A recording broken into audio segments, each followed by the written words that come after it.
আমাদের social manner অনেকের জানা নাই। সোশ্যাল ম্যানার কোথায় কি করতে হয়, কিভাবে কি করতে হয় আমরা এগুলো জানি না। মানুষের সামনে কিভাবে কথা বলতে হয়, হাই আসলে এটাকে ঢেকে রাখতে হয়, কারো মুখের সামনে হাসি দেওয়া যায় না, মানুষের সামনে নাক খোঁচানো যায় না, এরকম অনেক সোশ্যাল ম্যানার আছে আমরা জানি না, আমরা খেয়ালও করি না। আল্লাহর হাবিব সাল্লাল্লাহু আলাইহি ওয়াসাল্লাম ধরে ধরে এই উম্মাহকে সোশ্যাল ম্যানার শিখিয়েছেন, এমনকি ছোট্টদেরকে। আল্লাহর হাবিব সাল্লাল্লাহু আলাইহি ওয়াসাল্লামের কোলে এক ছোট্ট শিশু বসা। আল্লাহর হাবিব সাল্লাল্লাহু আলাইহি ওয়াসাল্লাম দাওয়াত খেতে গেলেন, এক ছোট্ট সাহাবী শিশু এসে আল্লাহ রাসূল সাল্লাল্লাহু আলাইহি ওয়াসাল্লামের কোলে বসলো। খাবার দেয়া হলো, ছোট্ট মানুষ বা হাত দিয়ে খাবার এইটা ধরে ওইটা ধরে ওইটা ধরে, আছে না এরকম? বাচ্চারা দেখবেন খেতে পারবে এতটুকু, নষ্ট করে এতগুলো, এইটা ধরে ওইটা নেই ওইটা ফালায়। তো আল্লাহ রাসূল সাল্লাল্লাহু আলাইহি ওয়াসাল্লামের কোলে বসে ওই সাহাবা বা হাত দিয়ে এটা টানে ওইটা টানে এইটা ফালায়। আল্লাহ রাসূল সাল্লাল্লাহু আলাইহি ওয়াসাল্লাম বললেন, ইয়া গোলাম, এই পিচ্চি, এই বাচ্চা, সাম্মিল্লাহ, তুমি যে হাত দিয়ে খাবার টানতেছো, বিসমিল্লাহ বলছো, আগে বিসমিল্লাহ বলো। কুল বিয়ামিনিক, ডান হাতে খাও। বিসমিল্লাহ বলো, কুল বিয়ামিনিক, ডান হাতে খাও। ওয়া কুল মিম্মা ইয়ালিক, তোমার সামনে যেটা আছে ওইটা খাও। এরকম টানা হিজরি করো না। ওই সাহাবী বলেন, এই যে তিনটা কথা, তিনটা গাইডলাইন আল্লাহর হাবিব সাল্লাল্লাহু আলাইহি ওয়াসাল্লাম খাওয়ার আগে আমাকে দিয়েছিলেন, আমি মরার আগ পর্যন্ত এই গাইডলাইনের বাইরে কোনোদিন খাই নাই। সবসময় এভাবে তো বাচ্চাদেরকে শিখাবেন যে বিসমিল্লাহ বলো, ডান হাতে খাও, সামনে যেটা আছে ওইটা খাও। একবার আল্লাহ রাসূল সাল্লাল্লাহু আলাইহি ওয়াসাল্লামের প্রিয় দৌহিত্র মানে নাতি হাসান রাদিয়াল্লাহু তাআলা আনহু, আল্লাহ রাসূল সাল্লাল্লাহু আলাইহি ওয়াসাল্লাম খুব ভালোবাসতেন হাসান রাদিয়াল্লাহু তাআলা আনহুকে এবং হুসাইন রাদিয়াল্লাহু তাআলা আনহু, এই দুইজনকে। ওনারা দুই ভাই আল্লাহ রাসূল সাল্লাল্লাহু আলাইহি ওয়াসাল্লামের পিঠে উঠে আল্লাহ রাসূল সাল্লাল্লাহু আলাইহি ওয়াসাল্লামের ঘোড়া বানিয়ে খেলতো। সুবহানাল্লাহ পড়বেন না? ঘোড়া হতো আল্লাহর রাসূল, ঘোড়া হতো কে? আর ঘোড়সওয়ার হতেন হাসান আর হুসাইন। আল্লাহ রাসূল সাল্লাল্লাহু আলাইহি ওয়াসাল্লাম বাবরি চুল রাখতেন, লম্বা চুল। ঘোড়ার ঘাড়ে যেমনি রশি থাকে, হাসান হুসাইন রাসূল সাল্লাল্লাহু আলাইহি ওয়াসাল্লামের চুলগুলোরে ধরে টেনে টেনে ঘোড়া ঘোড়া খেলতেন। সুবহানাল্লাহ বললেন না? তো হাসান রাদিয়াল্লাহু তাআলা আনহু একবার যাকাতের খেজুরের স্তূপ ছিল, উনি যে ছোট্ট মানুষ, খাবার দেখলে তো ছোট্ট বাচ্চারা খেতে আরম্ভ করে, এটা কি নিজের খাবার, হালাল না হারাম এগুলো তো খেয়াল করে না। হাসান রাদিয়াল্লাহু তাআলা আনহু যাকাতের খেজুর নিয়ে খেতে আরম্ভ করলেন। আল্লাহ রাসূল সাল্লাল্লাহু আলাইহি ওয়াসাল্লাম এসে ওনার গলায় চেপে ধরলেন, চেপে জোর করে মুখ থেকে টেনে খেজুর বের করলেন আর বললেন, আন ইন্না লা নাকুলু সাদাকা।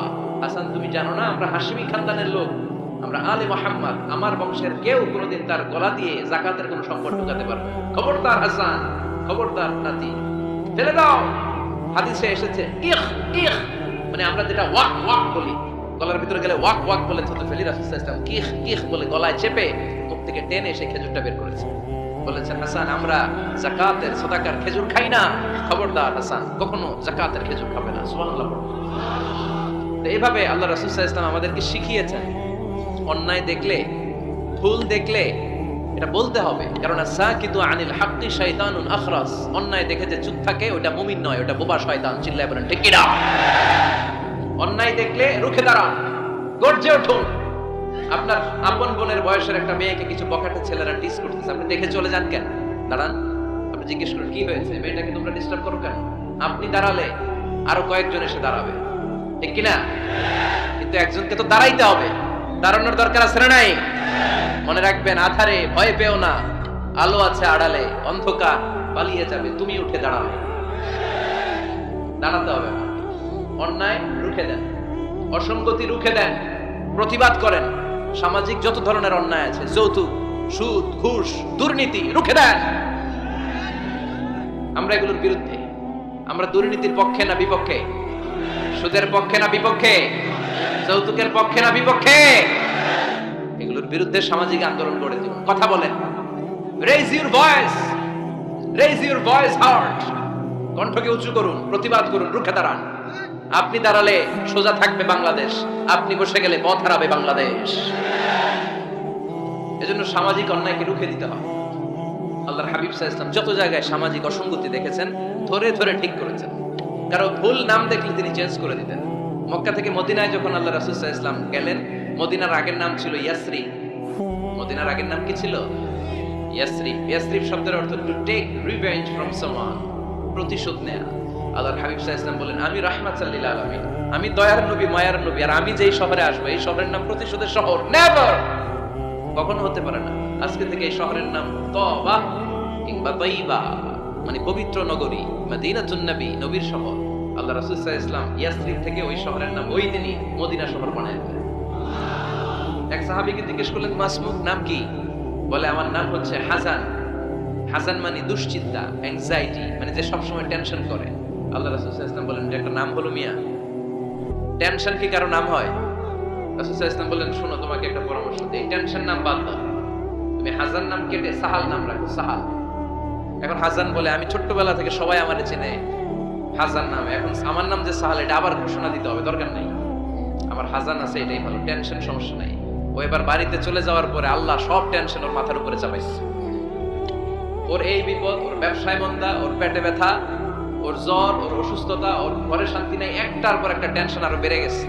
সবাই বলে হাসান, ওই যে রাসূল সাল্লাল্লাহু আলাইহি ওয়াসাল্লাম সুন্দর নাম দিয়েছিল ওইটা নেও না, এই জন্য টেনশন বাড়ছে, যাও রাসূল সাল্লাল্লাহু আলাইহি ওয়াসাল্লামের কাছে ক্ষমা চেয়ে নাম ফেরত করে নিয়ে আসো। হাসান এবার যে বলে ইয়া রাসূলুল্লাহ আমার হাসান নামের দরকার নেই, আপনি যেটা সাহাল দিয়েছিলেন ওইটাই ভালো। সাহাল শব্দটা তো সহজ, সাহাল মানে কি? ওই সাহাল রাদিয়াল্লাহু তাআলা আনহু বলে আমি রাসূল সাল্লাল্লাহু আলাইহি ওয়াসাল্লামের কাছে ক্ষমা চেয়ে ওনার দেয়া নাম নিয়ে আসলাম সাহাল, তারপর থেকে সবাই আমাকে ডাকে সাহাল। সাহাল মানে সহজ। আর ওই দিন থেকে মরার আগ পর্যন্ত আমার জীবনে আর কোনো টেনশন আসে নাই, সব কাজে আল্লাহ সাহাল অর্থাৎ সহজ করে দিয়েছেন। পড়েন সুবহানাল্লাহ। এজন্য উঠে দাঁড়াতে হবে, রুখে দিতে হবে সব অন্যায়। রাজি আছেন তো? যে সূরা থেকে কথা শুনবো এটাকে বলে সামাজিক রীতিনীতির সূরা। আমাদেরকে আল্লাহ তাআলা সোশ্যাল এন্ড মোরাল কিছু গাইডলাইন দিয়েছেন, 10টা গাইডলাইন আল্লাহ তাআলা আমাদের জন্য এখানে ডেডিকেট করেছেন। এবং আমরা দেখবো যে এই সমস্যাগুলোর কারণেই আমাদের সমাজে আজকে অশান্তি। কি করে একটা সমাজের শান্তি, শৃঙ্খলা, ভারসাম্য অক্ষুণ্ণ রাখা যায় এ ব্যাপারে চমৎকার কিছু গাইডলাইন আল্লাহ এই সূরায় দিয়েছেন। আল্লাহ রাসূল সাল্লাল্লাহু আলাইহি ওয়াসাল্লামের 9 জন স্ত্রী এট এ টাইমে বেঁচে ছিল। মোট স্ত্রী 11 জন, দাসী 2 জন, সব মিলে 13 জন। আর এট এ টাইমে বেঁচে ছিল 9 জন। আল্লাহর হাবিব সাল্লাল্লাহু আলাইহি ওয়াসাল্লামের আলাদা কোনো ঘর ছিল না। 9 বিবিরে 9টা ঘর করে দিয়েছিলেন, এগুলোরই বলে হুজরা। সুবহানাল্লাহ পড়েন। তো উনি যখন ওখানে থাকতেন মাঝে মাঝে দূর থেকে কিছু বেদুইন লোকেরা আসতো যাদের মধ্যে সভ্যতা ভব্যতা আসে নাই। এরা এসে আল্লাহ রাসূল সাল্লাল্লাহু আলাইহি ওয়াসাল্লামকে ডাকা শুরু করতো। আমরা আমাদেরকে যেমনে ডাকি, আপনার নাম যদি হয় আব্দুল্লাহ, আমি আপনার বন্ধু হলে আপনারা ডাকবো ওই আব্দুল্লাহ এদিকে আয়, এভাবে ডাকবো না? বন্ধু তো, তুই আমার বন্ধু, আব্দুল্লাহ এদিকে আয়। আব্দুর রহিম আমার বন্ধু, আমি ডাকবো এই আব্দুর রহমান এই। কিন্তু আল্লাহ রাসূল সাল্লাল্লাহু আলাইহি ওয়াসাল্লামের নাম হচ্ছে মুহাম্মদ, ওনারা কি ডাকা যাবে এই মুহাম্মদ এই? ডাকা যাবে? উনি কি আমাদের মতো মানুষ? উনি মানুষ, তবে অসাধারণ মানুষ, ঠিক কিনা? তো কিছু বেদুইন এসে দুপুরবেলা রাসূল সাল্লাল্লাহু আলাইহি ওয়াসাল্লাম বিশ্রাম নিচ্ছিলেন, তারা এসে বলতে আরম্ভ করলো ইয়া মুহাম্মদ, ইয়া মুহাম্মদ, এই মুহাম্মদ এই বের হও। আল্লাহ বরদাস্ত করলেন। আল্লাহ বললেন খবরদার, নিজেরা নিজেদেরকে যেমনে ডাকো নবীর ওইভাবে ডেকো না, তোমাদের সব আমল বরবাদ হয়ে যাবে। অপেক্ষা করো, অপেক্ষা করো, অ্যাপয়েন্টমেন্ট নাও, পারমিশন নাও, সালাম দাও। কার কথা? চিল্লায় বলতে হবে কার? রব্বুল আলামিন বলেন ইয়া আইয়ুহাল্লাযীনা আমানু লা তাদখুলু বুয়ুতান গায়রা বুয়ুতিকুম হাত্তা তাস্তানিসু ওয়া তুসাল্লিমু আলা আহলিহা যালিকুম খায়রুল লাকুম লাআল্লাকুম তাযাক্কারুন। পড়েন আল্লাহু আকবার। আল্লাহ বললেন ও বিশ্বাসীরা শোনো শোনো, তোমাদের ঘর ছাড়া অন্য কারো ঘরে যদি যাও, অপরিচিত কারো বাসায় যদি যাও, যাওয়ার আগে অনুমতি নাও আর সালাম দাও। দেখেন সমাজ পরিবর্তনের ওয়াজ, অনুমতি নিতে হবে, সালাম দিতে হবে, পারমিশন নিয়ে যাবেন, অ্যাপয়েন্টমেন্ট নিয়ে যাবেন। অনেকে এমপির বাসায় যেয়ে ভিড় করে, এমপি রে পায় না, রাগ দেখে, আরে আসছি এমপি হয়েছে তো কি হয়েছে, পাওয়া যায় না সময় মতো। এমপিরও কাজ আছে না নাই? উনি তো আপনাদের জন্যই কাজ করেন, এই যে মিটিং গুলো করে আপনাদের জন্য, এই নির্বাচনী এলাকার জন্য করে, এগুলো বুঝতে হবে। অনেক ব্যস্ত মানুষ হুজুরের বাসায় যে এই হুজুর নামে না এখনো, এতক্ষণ ধরে বসে আছি, 2 কাপ চা দিয়ে বসায় রাখছে আমাদেরকে, এরকম অভিযোগ আছে না নাই? কিন্তু হুজুরও মানুষ, হুজুরের ঘুমানো লাগে, হুজুরের গোসল করা লাগে, হুজুরের বিশ্রাম লাগে, হুজুরের ফ্যামিলি আছে, হুজুরও অসুস্থ হয়, হুজুর রোবট না, ঠিক কিনা? এগুলো একটু বোঝার চেষ্টা করবেন, একটু আমলে নেবেন। এজন্য সুন্নাহ হচ্ছে কারোর সাথে দেখা করার আগে অনুমতি নিয়ে যাওয়া। মোবাইল থাকলে ভাই বিকেলে একটু আসতে চাই, উনি যদি বলে হ্যাঁ আসেন যাবেন, তাহলে 1 নাম্বার সুন্নাহ অ্যাপয়েন্টমেন্ট নেওয়া। 2 নাম্বার সুন্নাহ যে সালাম দেওয়া, অনুমতি চাওয়া। কারো ঘরে হুট করে দরজায় ধাক্কা মেরে ঢোকা যাবে? আগে কি দিবেন? আওয়াজ করে বলেন, আগে কি দিবেন? সালাম। তারপর আপনার নাম বলবেন। কি বলবেন? আল্লাহর হাবিব সাল্লাল্লাহু আলাইহি ওয়াসাল্লাম ওনার ঘরে বসা এক সাহাবী এসে দরজার মধ্যে কাড়া নাড়লেন। আল্লাহর হাবিব সাল্লাল্লাহু আলাইহি ওয়াসাল্লাম বললেন মান্দা, কে দরজায় কাড়া নাড়ে? সাহাবী বললেন আনা, আমি। বিশ্বনবী বললেন মান আনতা, তুমি কে? সাহাবী কয় আনা আনা। আরে নবী আমি আমি। রাসূল সাল্লাল্লাহু আলাইহি ওয়াসাল্লাম কিসের আনা আনা? নাম বলো মিয়া। আনা আনা কান্নাহু কারিহা। রাসূল সাল্লাল্লাহু আলাইহি ওয়াসাল্লাম ওর কথাটাই রিপিট করলেন। রাসূল সাল্লাল্লাহু আলাইহি ওয়াসাল্লাম জিজ্ঞেস করলেন কে? বলে আমি। আরে তুমি কে? সাহাবী বলে হুজুর আমি। আল্লাহ রাসূল বলে আমি। এটা কোনো নাম হইলো? নাম বলো। আল্লাহ রাসূল সাল্লাল্লাহু আলাইহি ওয়াসাল্লাম রেগে গিয়ে দুইবার বললেন আমি। তা আমি বললেন না, আবার নামটা বললেন। আমি কোনো নাম হইলো? তো সাহাবী বললেন আমি। রাসূল সাল্লাল্লাহু আলাইহি ওয়াসাল্লাম বললেন না, আমি তোমার নাম না, তোমার নাম বলবে। তাহলে কারোর সাথে দেখা করতে গেলে প্রথম কাজ হচ্ছে অ্যাপয়েন্টমেন্ট নেওয়া, 2 নাম্বার অনুমতি চাওয়া, দরজায় নক করে সালাম দেওয়া, আর নাম বলা। রাজি আছেন? অনুমতি ছাড়া কারো ঘরে ঢুকবেন না, এটা কি আপনাদের মনে থাকবে? এক সাহাবী বললেন ইয়া রাসূলুল্লাহ, ইয়া হাবিবাল্লাহ, আমার ঘরে কেউ নাই, শুধু আমি থাকি আর আমার আম্মা থাকে। আস্তাদিনু আলা উম্মি, আমার মায়ের ঘরে যেতেও কি আমার অনুমতি লাগবে নাকি? আল্লাহর হাবিব বললেন আর তুহিব্বু আন তারাহা উরিয়ানা, তুমি কি চাও নাকি তোমার মাকে তুমি উলঙ্গ দেখবে? সাহাবী বললেন না, কশিন কালেও আমার মারে আমি উলঙ্গ দেখতে চাই না। আল্লাহর হাবিব সাল্লাল্লাহু আলাইহি ওয়াসাল্লাম বললেন ইদান ইস্তাদিন আলাইহা, তাহলে তোমার মার ঘরে ঢোকার আগেও অনুমতি নিয়ে ঢুকবা। মায়ের ঘরে ঢোকার আগে অনুমতি নিয়ে ঢুকবা। সাহাবী বলে আনা খাদিমুহা, রাসূল সাল্লাল্লাহু আলাইহি ওয়াসাল্লাম আমি তো ছাড়া ওনার কেউ নাই, আমি তো ওনার খেদমত করি, আমার মার ঘরে ঢোকার আগে অনুমতি নেওয়া লাগবে? আল্লাহ রাসূল সাল্লাল্লাহু আলাইহি ওয়াসাল্লাম বললেন হ্যাঁ, তোমার মায়ের ঘরে ঢোকার আগে অনুমতি নেওয়া লাগবে। তাহলে মার ঘরে ঢোকার আগে যদি অনুমতি লাগে, বোনের ঘরে ঢোকার আগে তার অনুমতির দরকার নেই? হ্যাঁ, ভাইয়ের ঘরে, ভাবির ঘরে ঢুকবেন? হ্যাঁ, অনুমতি নিয়ে ঢুকবেন না? খবরদার, কারো ঘরে ঢোকার আগে অনুমতি নিয়ে ঢুকবো আমরা। হুট করে আমরা অনেক সময় ঢুকে পড়ি। সে হয়তো বিশ্রাম নিচ্ছে, অল্প কাপড় পরে শোয়া, বা বিছানায় এমন ভাবে পড়ে আছে, ওই অবস্থায় সে কারোর সাথে দেখা করতে চাচ্ছে না। ওই অবস্থায় হুট করে ঢুকা যাবে? নক করেন, সালাম দেন, নাম বলেন, পারমিশন চান। এই সময়ের মধ্যে সে নিজেকে গুছিয়ে প্রিপেয়ার্ড হবে, আপনার সামনে আসার উপযোগী করে নেবে নিজেকে, ঠিক কিনা? দিস ইজ ইসলাম। আওয়াজ করে বলেন দিস ইজ ইসলাম। এটাই ইসলাম। শুধু লম্বা দাড়ি রাখাই ইসলাম না, শুধু নামাজ পড়তে পড়তে কপালে দাগ ফেলানো ইসলাম না। কারো ঘরে ঢোকার আগে অনুমতি নিয়ে যাওয়ার নাম ইসলাম। কথা বুঝতে পেরেছেন? তাহলে কারো ঘরে ঢোকার আগে পারমিশন নিব, সালাম দিব। হুট করে আজ থেকে কারো ঘরে ঢুকবো না, ইনশাআল্লাহ। পড়বেন না?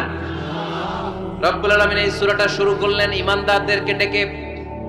এই সূরার মধ্যে রব্বুল আলামিন 5 বার ঈমানদারদেরকে ডাক দিয়েছেন, আর একবার গোটা বিশ্বের সব মানুষদেরকে ডাক দিয়েছেন। পড়েন সুবহানাল্লাহ। আল্লাহ বললেন ইয়া আইয়ুহাল্লাযীনা আমানু লা তুকদ্দিমু বাইনা ইয়াদাইল্লাহি ওয়া রাসূলিহি ওয়াত্তাকুল্লাহ ইন্নাল্লাহা সামিউন আলীম। আল্লাহ বললেন অবিশ্বাসীরা শোনো, প্রথম গাইডলাইন, এই সমাজে যদি শান্তি চাও, সমাজটারে যদি সুন্দর বানাতে চাও, আল্লাহ আল্লাহ রাসূলের বিধানের উপরে কোনো কথা বলো না। আল্লাহ আল্লাহ রাসূল যেই বিধান দিয়েছেন ওই বিধানটাই ফাইনাল। আল্লাহ আল্লাহ রাসূল যা বলছে ওইটা ফাইনাল না, আমার যা মন চায় ওইটা ফাইনাল? কারটা ফাইনাল? আল্লাহ আল্লাহ রাসূলেরটা ফাইনাল। কোন বিশ্বাসী নারী, কোন বিশ্বাসী পুরুষ আল্লাহ আল্লাহর বিধান চলে আসার পরে মন গড়া কোনো কাজ করতে পারে নাকি? মুমিন নারী পুরুষ সব সময় ওই বিধান পালন করে যেই বিধানটা আমাদের জন্য ফরজ করেছে কে? আল্লাহ আল্লাহ রাসূল যা বলেছে এটাই ফাইনাল। খবরদার, আল্লাহ এবং আল্লাহ রাসূলের দেয়া কোনো বিধানকে টপকে যেও না। Don't try to be over smart, বেশি স্মার্ট হতে যেও না। যতটুকু ইসলাম দিয়েছে ওইটার মধ্যেই থাকো। ইসলামের চেয়ে বেশি স্মার্ট কোনো কিছু হতে পারে? ইসলামের চাইতে কোনো কিছু বেশি মডার্ন হতে পারে? আল্লাহর দেয়া, আল্লাহ রাসূলের দেয়া কোনো আইনের চেয়ে কোনো স্মার্ট আইন পৃথিবীবাসী বানাতে পারে? এজন্য আল্লাহ বললেন ওয়ামা কানা লিমুমিনিন ওয়ালা মুমিনাতিন ইযা কাদাল্লাহু ওয়া রাসূলুহু আমরান আন ইয়াকুনা লাহুমুল খিয়ারাতু মিন আমরিহিম। আল্লাহ আল্লাহর রাসূলের বিধান যখন জানা হয়ে যায়, কোন মুমিন বান্দা বান্দি তাদের আর নিজেদের পক্ষ থেকে কোনো অপশন থাকে না, কোনো চয়েস নাই। আমার আল্লাহ বলেছে 5 ওয়াক্ত নামাজ জামাতের সাথে পড়ো, এর উপর আমাদের কোনো কথা আছে নাকি? আল্লাহ নারীদেরকে বললেন হেজাব পরে রাস্তায় বের হও, এর উপরে কোনো কথা আছে নাকি? আল্লাহ বললেন সমাজের ফিনান্সিয়াল ট্রানজাকশন গুলো ব্যবসার মাধ্যমে হবে, কোনো সুদের কারবার চলবে না, এর উপরে মুমিনদের কোনো কথা আছে নাকি? আল্লাহ আল্লাহ রাসূল যেটা বলছে ওইটাই পাই না, ওইটাই সবচেয়ে শ্রেষ্ঠ। খেয়াল রাখবেন, এর চেয়ে বেশি শ্রেষ্ঠ হতে পারে? এক সাহাবী বললেন আমি সারা রাত তাহাজ্জুদ পড়বো, ঘুমাবো না। এক সাহাবী বলল আমি আর স্ত্রীদের কাছে যাব না। আরেক সাহাবী বলল সারা বছর আমি রোজা রাখবো, আমি কোনোদিন রোজা ভাঙবো না। আল্লাহ রাসূল সাল্লাল্লাহু আলাইহি ওয়াসাল্লাম রেগে গেলেন, কারণ আল্লাহ রাসূল সাল্লাল্লাহু আলাইহি ওয়াসাল্লাম কি এগুলো শিখাইছেন আমাদেরকে? সারা রাত তাহাজ্জুদ এগুলো শিখাইছে? সারা বছর রোজা শিখাইছে? স্ত্রীদের থেকে আলাদা দূরে দূরে থাকা এগুলো শিখাইছে? রাসূল সাল্লাল্লাহু আলাইহি ওয়াসাল্লাম রেগে গেলেন। দেখেন what a check and balance, Islam কতটা ভারসাম্যপূর্ণ জীবন ব্যবস্থা। আল্লাহ রাসূল সাল্লাল্লাহু আলাইহি ওয়াসাল্লাম ডেকে বলেন, কার এত সাহস যে বলেছে সারা রাত তাহাজ্জুদ পড়বে? কই, আমি নবী তো সারা রাত তাহাজ্জুদ পড়ি না, আমি নবী তো তাহাজ্জুদ পড়ি আবার ঘুমাই, তো আমি ঘুমাইয়া আল্লাহর এত বড় প্রিয় বান্দা হতে পারি, তোমার সমস্যা কোথায়? আমি নবী হয়ে 11 জন স্ত্রীর সাথে মেলামেশা করতে পারি, তোমার মিশতে সমস্যা কোথায়? আমি নবী রোজা রাখি, আবার মাঝে মাঝে রোজা রাখি না, দিনের বেলা খাই, এভাবে মানতে তোমার সমস্যা কোথায়? ইন্নী লা আখশাকুম লিল্লাহি ওয়া আতকাকুম লাহু, আমি নবী সবার চাইতে বেশি আল্লাহরে চিনি, আমার নবীর চাইতে আল্লাহরে বেশি কেউ চিনে? আরে নবী তো আমাদেরকে আল্লাহকে চিনিয়ে দিয়েছে, চিল্লায় বলে ঠিক কি না? আমার নবীর চাইতে কেউ বেশি বুজুর্গ হতে পারবে না, আমার রাসূলের চাইতে কেউ বেশি আল্লাহ আল্লাহ হতে পারবে? তার মানে রাসূল যতটুকু শিখিয়েছে অতটুকুই শ্রেষ্ঠ। এটা টপকিয়ে এটার উপর দিয়ে অ্যাডভান্স হয়ে সামনে যাওয়া যাবে? বেশি বোঝা যাবে? খবরদার, রাসূল যেটা শিখিয়েছেন অতটুকুর মধ্যে থাকতে হবে, তাহলে কল্যাণ আর বরকত দিবে কে? মাগরিবের ফরজ নামাজ কয় রাকাত? কয় রাকাত? তো কেউ যদি বলে আমি অনেক বড় আল্লাহর ওলি, আমি 5 রাকাত করব, সব বেশি জন্য, হ্যাঁ কি কয় হবে না? 5 রাকাত তো সেজদা কয়েকটা বেশি আছে এটার মধ্যে, রুকু কয়েকটা বেশি, কষ্টও বেশি, হবে? কথা কয় না হবে? রমাদানের 30 দিন রোজা রাখা ফরজ, আপনি যদি বলেন না রমজানে না রেখে এটা আমি শাবান, জুলকাদ, জুলহজ 3 মাস টানা 90 দিন রেখে দিব, বেশি রাখবো আমি, হবে? হবে? কারণ বেশি বুঝছে। কারণ কি? আল্লাহ রাসূলের চাইতে বেশি বোঝা যাবে, আল্লাহ রাসূলের চাইতে বেশি বুজুর্গ সাজা যাবে? খবরদার, never be advanced from Allah and his রাসূল। আল্লাহ এবং আল্লাহ রাসূলের চাইতে আমরা অ্যাডভান্স হব না। আল্লাহ আল্লাহ রাসূল যা দিয়েছেন ওইটাই ফাইনাল। ওইটা কি ফাইনাল? আওয়াজ করে বলেন ওইটা কি? তাহলে সামাজিক সুখ সম্প্রীতির প্রধান মাধ্যম হচ্ছে আল্লাহ আল্লাহ রাসূল যা বলেছে এটাই আমরা মানব, এর উপর আমরা কোনো কথা বলতে চাই। এরপর আল্লাহ ঈমানদারদেরকে আবার ডাক দিলেন, বললেন ইয়া আইয়ুহাল্লাযীনা আমানু লা তারফাউ আসওয়াতাকুম ফাওকা সাওতিন নবী, ও বিশ্বাসীরা খবরদার, আমার নবীর কণ্ঠের চাইতে তোমাদের কণ্ঠ বড় করো না। ঘোষণাটা কার? এই যে আপনি চেক না করে, জাস্টিফাই না করে, নিশ্চিত না হয়ে, ওয়ালিদের কথায় বিশ্বাস করেই বনুল মুস্তালিককে অ্যাটাক করার জন্য 1000 সৈন্যবাহিনী পাঠালেন। ওরা যদি আক্রমণ করত, কেউ যদি মারা যেত, এই দায়ভার কার? আমার নবীর, ঠিক কিনা? নবীকে শিখানোর মাধ্যমে আল্লাহ তাআলা গোটা উম্মাহকে শিখায় দিলেন, ইন জাআকুম ফাসিকুম বিনাবাইন ফাতাবায়ানু, কেউ যদি খবর নিয়ে আসে শুনেই বিশ্বাস করো না, আগে যাচাই করো, আগে চেক করো, তারপরে বিশ্বাস করবা, ঠিক কিনা?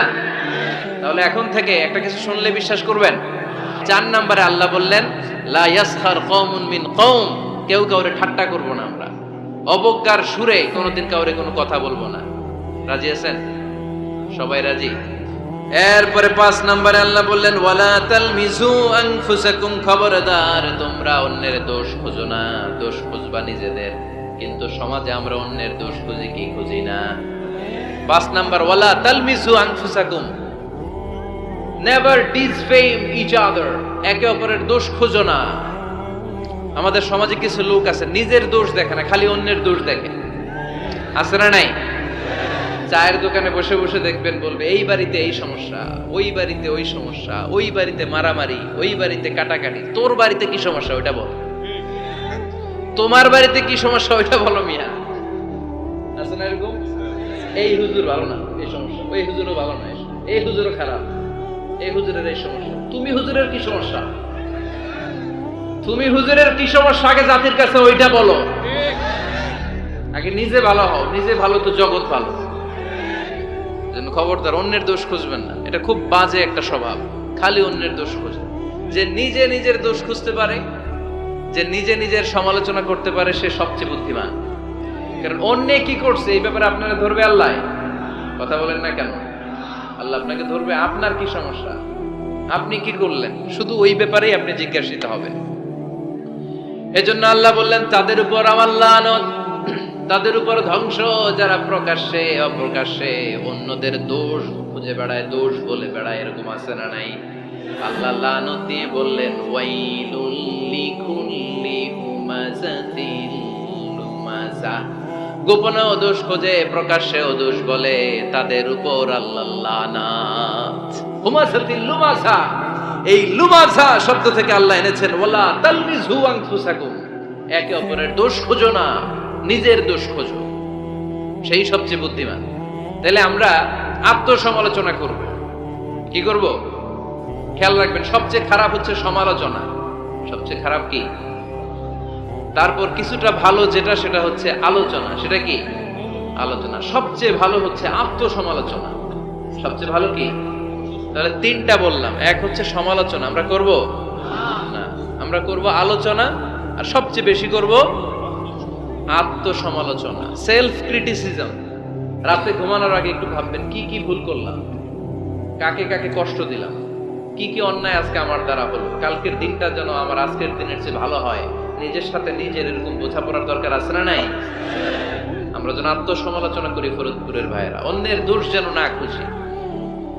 Small people talk about people, যারা নিচু মনের মানুষ এরা শুধু মানুষের দোষ খুঁজে বেড়ায়, মানুষ নিয়ে কথা কয়, এই মানুষ, এই মানুষের সমস্যা, এই সমস্যা। Average people talk about things and story and the incidents. যারা মাঝারি মনের মানুষ তারা বিভিন্ন ঘটনা নিয়ে কথা বলে, বিভিন্ন বিষয় নিয়ে কথা বলে। আর গ্রেট পিপল, যারা মহামানুষ, দে টক অ্যাবাউট আইডিয়াস, তারা নতুন নতুন আইডিয়া নিয়ে কথা বলে। এই আইডিয়া সমাজে অ্যাপ্লাই করলে, ইমপ্লিমেন্ট করলে সমাজটা বদলে যাবে। এই আইডিয়া এখানে সেট করলে এখানে কল্যাণ হবে। বড় মনের মানুষরা আইডিয়া নিয়ে কথা বলে। এখন দ্য ডিসিশন ইজ ইয়ার্স, সিদ্ধান্ত আপনার। আপনি কি ছোট মনের মানুষ হবেন না বড় মনের মানুষ হবেন?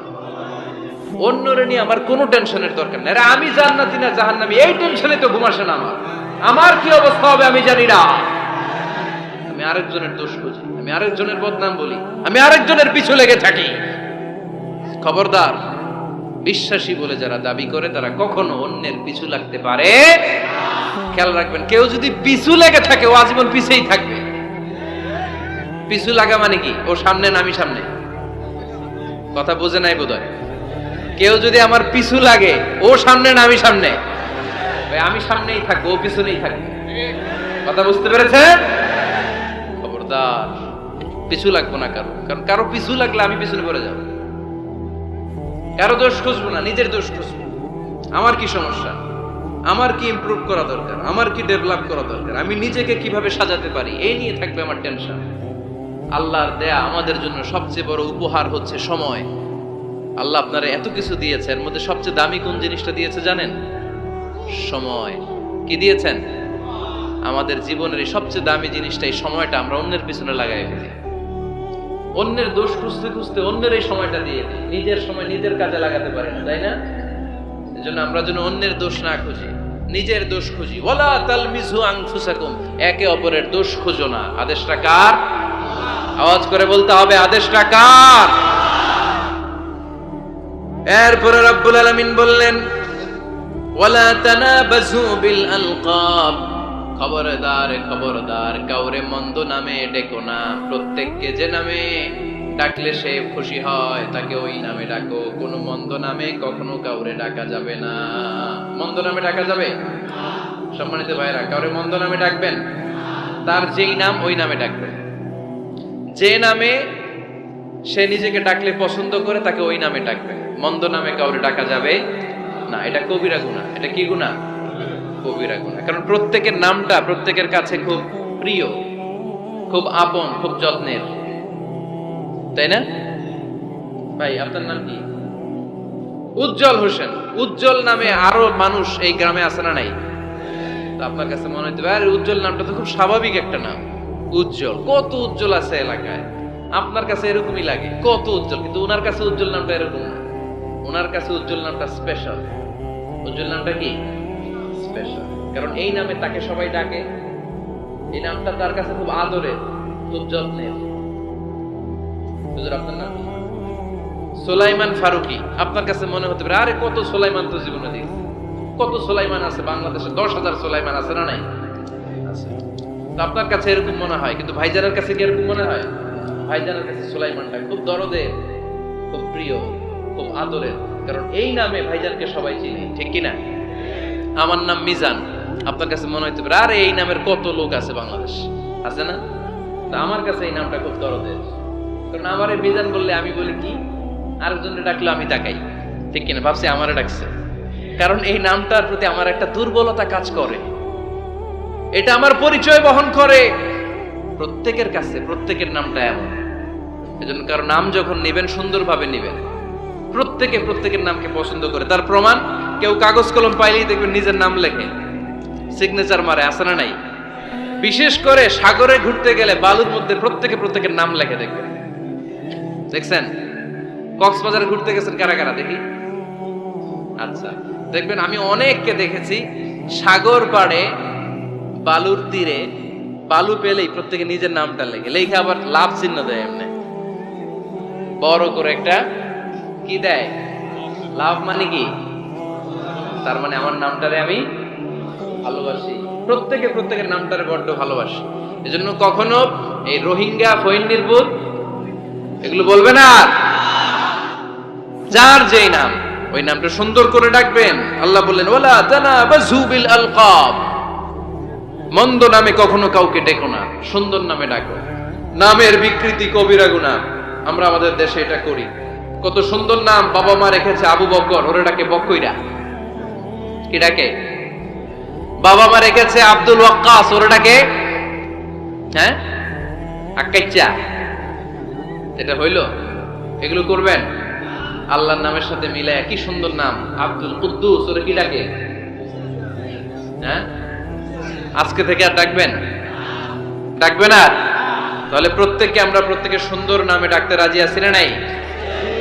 এরপরে আল্লাহ 8 নম্বরে বললেন, ইয়া আইয়ুহাল্লাযীনা আমানু জতানিবু কাসীরাম মিনাল-যান ইন্না বা'দায-যান্নি, খবরদার আন্দাজ অনুমান করে কথা বলো না। ইজতানিবু কাসীরাম মিনাজ-যান, অতিরিক্ত আন্দাজ আর অনুমান নির্ভর কথা থেকে বেঁচে থাকো। আদেশটা কার? আন্দাজে কোনো কথা আমরা বলবো না, অনুমান নির্ভর কথা বলবো না, কারণ ইন্না বা'দায-যান্নি ইস, বেশিরভাগ আন্দাজ অনুমান নির্ভর কথাগুলো মিথ্যা হয়, ফলে পাপ হয়, ঠিক কিনা? আপনি জীবনে যত আন্দাজ করে কথা বলেছেন তার বেশিরভাগই মিথ্যা, বেশিরভাগই ভুল। তাহলে আন্দাজ অনুমান নির্ভর কথা কোন মুমিন বলতে পারে? খবরদার, আন্দাজ অনুমান নির্ভর কোনো কথা আমরা বলবো না। আল্লাহর হাবিব সাল্লাল্লাহু আলাইহি ওয়াসাল্লাম বলেছেন, ইয়াকুম ওয়াদ-যান ফা ইন্নায-যান্না আকযাবুল হাদিস, তোমরা ধারণা করা থেকে, অনুমান নির্ভর, আন্দাজ নির্ভর কথা থেকে বেঁচে থাকো, কেননা আন্দাজ নির্ভর কথাগুলো হচ্ছে মহাপাপ। আন্দাজে কথা বলা যাবে? আন্দাজ অনুমান নির্ভর কথা বলা যাবে না, কারণ আন্দাজ আর অনুমান কখনো সত্যের বিকল্প হতে পারে। ইয়াত্তাবিউনা ইল্লা-যান, ইয়াত্তাবিউনা ইল্লা-যান ওয়া ইন্নায-যান্না লা ইউগনি মিনাল হাক্কি শাইআ। কিছু লোক আছে আর আন্দাজ নির্ভর কথা বলে, আর আন্দাজ কখনো সত্যের বিকল্প হতে পারে। আজ থেকে আন্দাজে কথা আমরা বাদ দিয়ে দিব।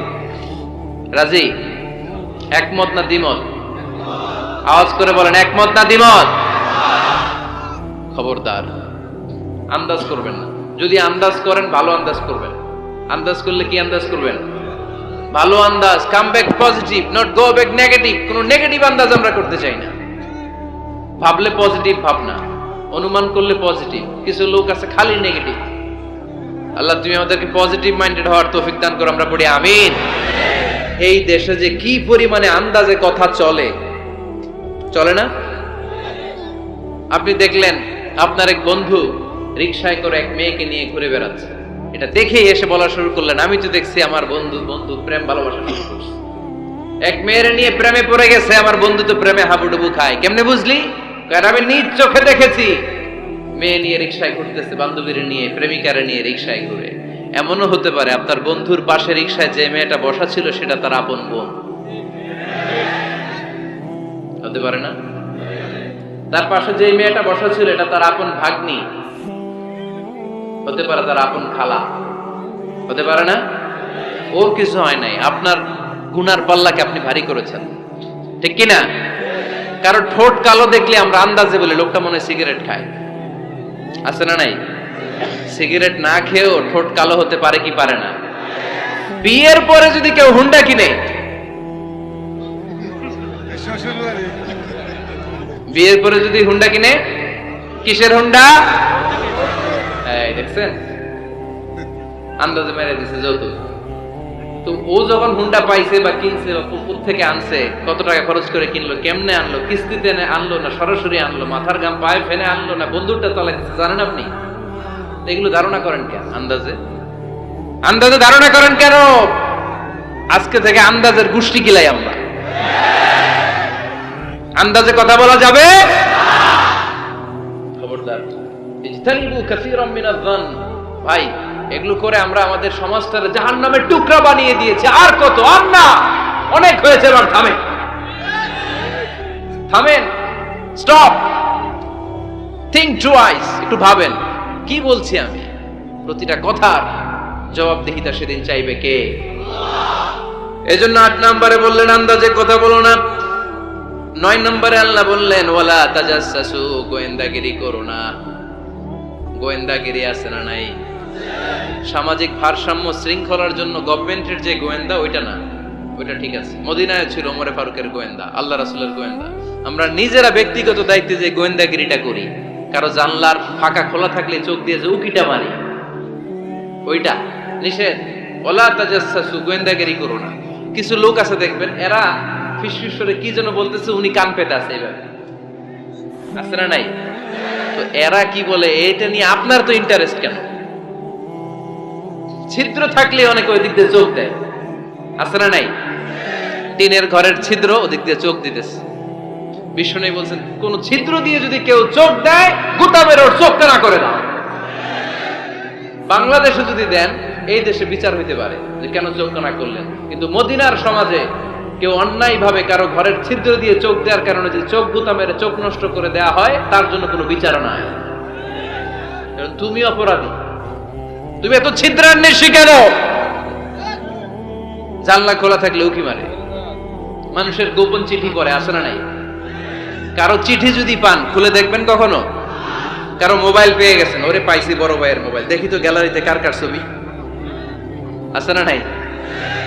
না, করা যাবে না। কারো ফেসবুকের ভেতরে ঢুকেই সে কার সাথে চ্যাটিং করলো, মেসেঞ্জারে কি বললো, এগুলো দেখবেন না, এগুলো হারাম। তার ইনবক্স চেক করবেন না, কারো গোপন চিঠি দেখবেন না, কারো বেশি ব্যক্তিগত ব্যাপারে প্রশ্ন করবেন না। করা যাবে? অনেকে আছে খালি ব্যক্তিগত প্রাইভেট ম্যাটারে নাক গলায়। ভাই, বাড়ি কই, কি চাকরি করেন, সরকারি, বেতন কত? ভাবি কি করে? আপনার ভাবিও চাকরি করে, ভাবির বেতন কত? ভাবির বেতন কত? এটা দিয়ে তোমার কি লাভ? ঠিক কিনা? ইত্যাদি ইত্যাদি ইত্যাদি। প্রাইভেট ম্যাটার, ফ্যামিলি ম্যাটার নিয়ে আমাদের আগ্রহ।